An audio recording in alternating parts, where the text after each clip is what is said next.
بسم اللہ الرحمن الرحیم۔ السلام علیکم۔ یہ کاشانہ بصیرت کا آڈیو بک چینل ہے اور آپ جو کتاب سماعت فرما رہے ہیں اس کا نام ہے درس عقائد۔ اس کی تالیف کی ہے حجت الاسلام المسلمین غلام علی سنجیری نے اور اس کا ترجمہ کیا ہے سید سبطین علی نقوی نے۔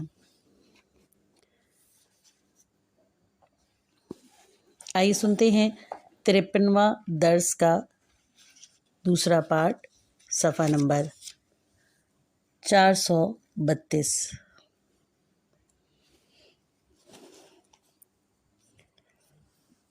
اس قسم کی روایات کو ان دلائل کے ساتھ ضمیمہ کرنے سے جو زمانہ غیبت میں نظر دینے اور حکم صادر کرنے کا حق فقہا کو دیتے ہیں، یہ بات بخوبی روشن ہو جاتی ہے کہ حدود کا اجرا اور احکام انتظامی کا جاری کرنا عصر غیبت میں فقہا کا حق اور ان کی ذمہ داری ہے۔ ملاحظہ کیا جا سکتا ہے کہ اس فقیہ میں بزرگوار کے کلام میں جو استدلال پیش کیا گیا وہ بالکل وہی ہے جو صاحب جواہر اور دوسرے فقہا کے کلام میں وارد ہوا ہے، اور سب کے سب اسی نتیجے پر پہنچے ہیں کہ عصر غیبت اور امور حسبیہ میں حق اجراء فقہا جامع الشرائط کے ذمہ ڈالا گیا ہے، جن میں احکام انتظامی کے اجرا کے حوالے سے رسیدگی، سرپرستی اور ضمانت اور جو کچھ بھی امت کے مصالح عامہ سے مربوط ہو شامل ہے۔ کلام امام خمینی۔ آپ ایک مقام پر فرماتے ہیں، وہ دلائل جو عہد رسالت کے بعد امامت کے اثبات کے لیے پیش کیے جائیں وہ بینہ ولایت فقیہ کے معاملے میں دوران غیبت جاری ہیں۔ ان میں سے بہترین دلیل اس شخص کا وجود ہے جو عدالت کے اجرا کا ذمہ دار ہو، کیونکہ اسلام کے انتظامی احکامات عہد رسالت یا عہد حضور سے مخصوص نہیں تھے، لہٰذا جس طرح کا ان کا احکام کی حاکمیت کا دوام باقی ہے، اسی طرح ان کے اجرا کی ذمہ داری کا دوام بھی باقی ہے، اور ایک فقیہ عادل و جامع الشرائط اس ذمہ داری کو اٹھانے کے لیے شائستہ ترین فرد ہے۔ کتاب الوعید جلد 6 صفحہ نمبر 417۔ کلام شیخ طائفہ شیخ طوسی۔ آپ اپنی کتاب نہایہ میں فرماتے ہیں، حکم دینا اور قضاوت کرنا فقط ان افراد کی ذمہ داری ہے کہ جو سلطان عادل یعنی امام معصوم کی جانب سے اذن یافتہ ہوں، اور معصومین علیہ السلام نے یہ وظیفہ شیعہ فقہا کے سپرد کیا ہے۔ ریفرنس کتاب النہایہ صفحہ نمبر 301۔ کلام علامہ حلی۔ علامہ اپنی کتاب القواعد میں فرماتے ہیں، احکام انتظامی کا اجرا ظہور میں امام معصوم کے ذمہ ہے یا ان افراد کے جو امام معصوم کی جانب سے اذن یافتہ ہوں، اور غیبت کے دور میں یہ فقہائے شیعہ کی ذمہ داری ہے، اور ایسے ہی زکوٰۃ خمس کا لینا اور اس قسم کی تقسیم منصب الافتاح کا سنبھالنا بھی انہی کے لیے ہے۔ اضاء الفوائد جلد اول صفحہ نمبر 398۔ کلام شہید اول ابو عبداللہ محمد بن مکی العاملی۔ اپنی کتاب دروس میں باب حسبہ میں لکھتے ہیں، انتظامی احکام یعنی حدود تعزیرات کا اجرا امام یا اس کے نائب کی ذمہ داری ہے، اور عصر غیبت میں یہ فقہ جامع الشرائط کا وظیفہ ہے۔ لوگوں پر لازم ہے کہ اسے تقویت بخشیں اور اس کے پشت پناہ رہیں، اور امکان کی صورت میں اس منصب کے متغلب کرنے والوں کی راہ میں مانع ہوں، اور فقیہ پر لازم ہے کہ امنیت کی صورت میں فتویٰ دے، اور لوگوں پر لازم ہے کہ اپنے اختلافات اس کے پاس لائیں تاکہ وہ فیصلہ کر سکیں۔ کلام شہید دوم زین الدین بن نور الدین علی بن احمد العاملی۔ صاحب شریعہ محقق کی یہ عبارت ہے، بعض کا یہ کہنا ہے کہ فقہا آگاہ و دوران غیبت میں حدود کو جاری کر سکتے ہیں، ویسے ہی جیسے وہ قضاوت میں کر سکتے ہیں۔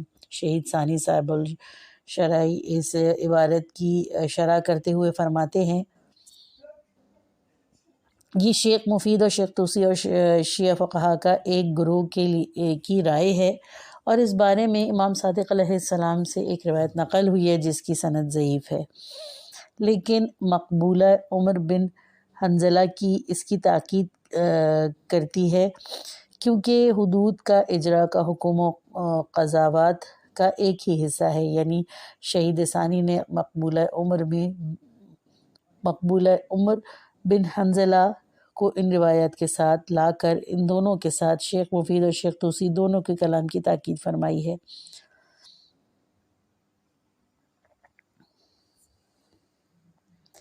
صدوق منقیری اور باو حفظ سے روایت کرتا ہے کہ امام صادق صلی اللہ علیہ وسلم سے پوچھا گیا کہ کون ہے جو حدود کا اجرا کر سکتا ہے، حاکم یا قاضی؟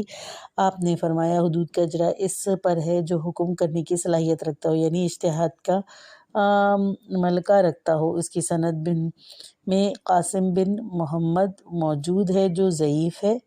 وسائل اشیاء جلد 28 صفحہ نمبر 49۔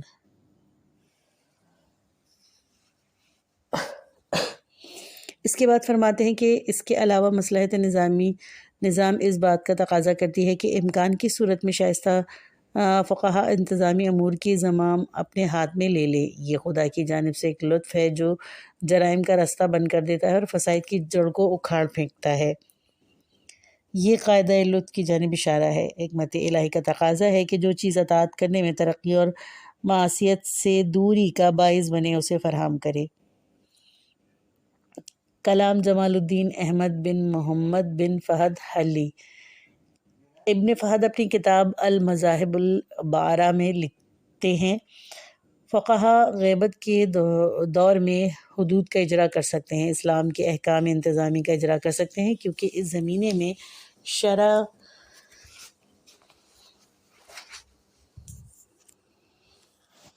کے احکامات بہت وسیع ہیں اور یہ زمانہ غیبت کے بھی احاطہ کیے ہوئے ہے۔ احکام انتظامی میں جو معاشرے میں نظام کی ایجاد کے لیے بنائے گئے ہیں، عقل و شرع کے حکم کے تحت معطل نہیں ہونے چاہیے اور لازم ہے کہ جس طریقے سے بھی ہو فساد کا راستہ بند کیا جائے۔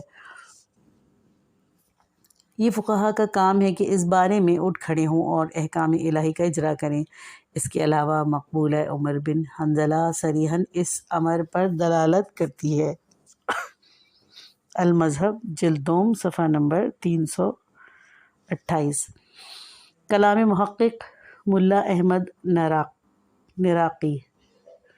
ہر وہ قدم جو امت کے مصالح سے مربوط اور عقلاً اور عادتاً اس قابل نہ ہو کہ اسے چھوڑ دیا جائے اور لوگوں کے معاد و معاش کے امور اس سے وابستہ ہوں اور شرعی لحاظ سے بھی اسے ترک نہ کیا جا سکتا ہو بلکہ اس کی ضرورت اس کے قیام کا تقاضا کرے، اور دوسری طرف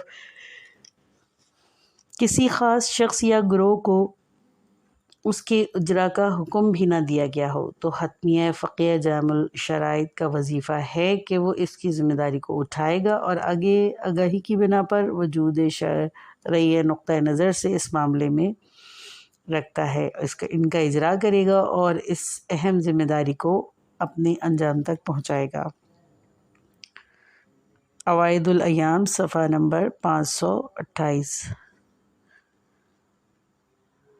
سورہ عائدہ آیت نمبر 54۔ کلام صاحب جواہر شیخ محمد حسین نجفی۔ آپ نے قاطع طور پر اس زمینے میں فقہا کے ولایت عامہ کے مسئلے کو بیان کیا ہے اور آپ کہتے ہیں کہ یہ فقہا کے درمیان مشہور رائے ہے اور میں نے کسی کو اس کا صریحاً مخالف نہیں پایا اور شاید ایسا کوئی ہو بھی نہ۔ اس روح سے یہ بات بہت ہی عجیب ہے کہ متاخرین میں سے بعض نے اس معاملے میں توقف اختیار کیا۔ اس کے بعد آپ مربوط روایت کی شرح کرتے ہوئے فرماتے ہیں، روایت کا ظاہر یہ ہے کہ عصر غیبت میں فقہائے عامہ معصومین علیہ السلام کی تمام شؤون عامہ میں جانشین ہیں، من جملہ احکام انتظام کے اجراء میں بھی اس عبارت سے کہ فقہا میری جانب سے حجت میں ویسے ہی ہیں جیسے کہ میں خدا کی حجت ہوں، سمجھا جا سکتا ہے کہ یہ ولایت فقہا کو بھی شامل ہے اور انہیں بھی اس کی وسعت حاصل ہے، ویسے ہی جیسے یہ ائمہ معصومین علیہ السلام کی ولایت میں بھی شامل ہے اور اس کی وسعت میں داخل ہے۔ بالخصوص اس روایت کے ضمن میں بعض ان کتب کی جانب توجہ کرنے کے بعد جن میں حجتی کی جگہ خلیفتی کا لفظ استعمال ہوا ہے، جو ولایت فقی کی وسعت کو اور زیادہ بڑھا دیتا ہے۔ اس کے بعد کہتے ہیں ہم تک پہنچنے والے احکامات کی وسعت کا احکام انتظامی کے اجرا اور امت کے صالح کی رسیدگی کے زمینے میں اثر غیب کو بھی شامل ہے، اور ان موارد میں احکام اسلام کی معطلی معاشرے میں فساد کے پھیلنے کا باعث بنے گی، جس کی شرع مقدس کبھی اجازت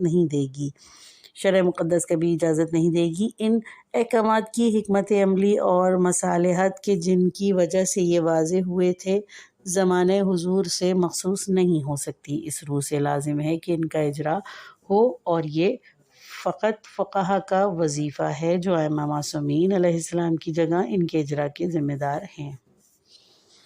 ایسے ہی شخص جواہری فقہا کی نیابت کو بہت سے موارد میں پایہ ثبوت تک پہنچاتے ہیں کہ ان میں اور ائمہ کے منصب اختیارات میں اس وجہ میں سے کوئی فرق نہیں۔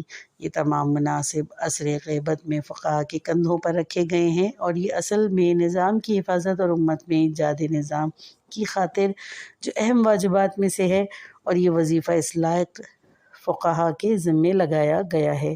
صاحب الجواہر اس زمینے میں محقق کرکی نور الدین علی بن عبد العالی عاملی، جو اپنے زمانے کے شیخ الطائفہ تھے، کا کلام ان کے رسالے صلاۃ الجمعہ سے نقل کرتے ہیں۔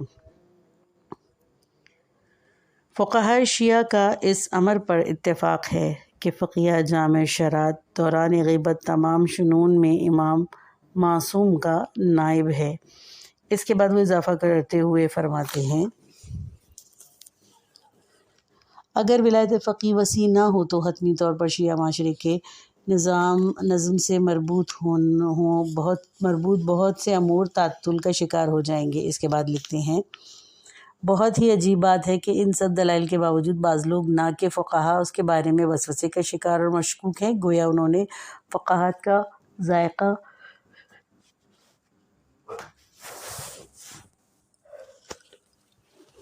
چکھا ہی نہیں، اور وہ معصومین علیہ السلام کے فرامین کے رموز سے واقف ہی نہیں، کیونکہ روایت میں وارد عبارات اس بات کو خوبی سے بیان کرتی ہے کہ عصر غیبت میں ائمہ کی نیابت عام جو فقہا کو حاصل ہے امامت سے مربوط تمام شنون سے مربوط ہے، جو ذمہ داری خدا نے ایک ولی معصوم پر ڈالی تھی کہ وہ معاشرے کے امور کا نظام برقرار رکھنے کے لیے کوشش کرے، بعینہ وہی ولی فقی کے کاندھوں پر بھی ڈالی گئی ہے۔ لہٰذا مرحوم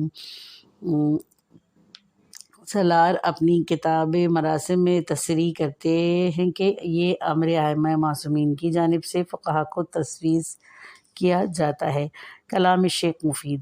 آپ اپنی کتاب الموقعات میں باب امر بالمعروف و نہی عن المنکر میں کہتے ہیں حدود کا اجرا اور اسلام کے انتظامی امور کا جاری کرنا سلطان اسلام کا وظیفہ ہے، جو کہ خدا کی جانب سے منسوب شدہ ہے، اور سلطان سے مقصود ائمہ علیہ السلام خودی ہیں جو آل محمد صلی اللہ علیہ وسلم میں سے ہیں، یا ان کے ذمہ ہے جو ان کی جانب سے منسوب ہوں۔ ائمہ معصومین علیہ السلام نے یہ امر شیعہ فقہا کو تفویض کیا ہے تاکہ ان کا اجرا کے امکان کی صورت میں اس کی مسئولیت کی ذمہ داری اپنے کاندھوں پر اٹھائیں۔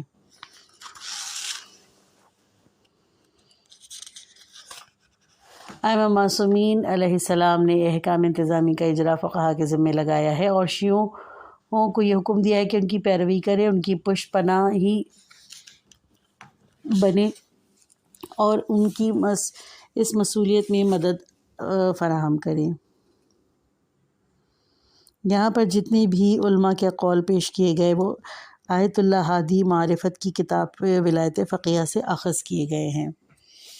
متعدد حکومت اسلامی کی تشکیل۔ اگر متعدد مقامات پر اسلامی حکومت کی تشکیل دی جائے گی تو قطعی طور پر مشکل درپیش آ جائے گی، کیونکہ متعدد حکومتیں بہت سے مشکلات رکھتی ہیں۔ من جملہ یہ کہ لوگوں کو یہی نہیں معلوم ہوگا کہ ان پر کون سی حکومت کی اطاعت لازم ہے۔ جواب: اس کے جواب میں ہم یہ کہیں گے کہ وہ افراد جو ولایت فقیہ پر اس طرح سے نظر ڈالتے ہیں شاید ولایت فقیہ کے معنی سمجھ ہی نہیں سکے۔ ہم نے کہا تھا کہ ولی فقیہ کے لیے شرائط ہے، اور جب تک کوئی ان شرائط کا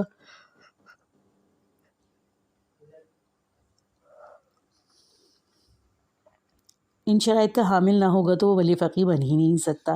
ولی فقی کی شرائط میں سے یہ ہیں کہ وہ صاحب تقوی، مدیر، مدبر اور سیاست مدار انسان ہو۔ اور اب اگر کسی میں شرائط موجود ہیں جو پھر چاہے 100 ممالک میں ولی فقی ہوں، کوئی مشکل پیش نہیں آئے گی۔ ولی فقی کی حکومت کی تشکیل کے لیے سب سے اہم ترین شرط حکومت سیاسی ہے۔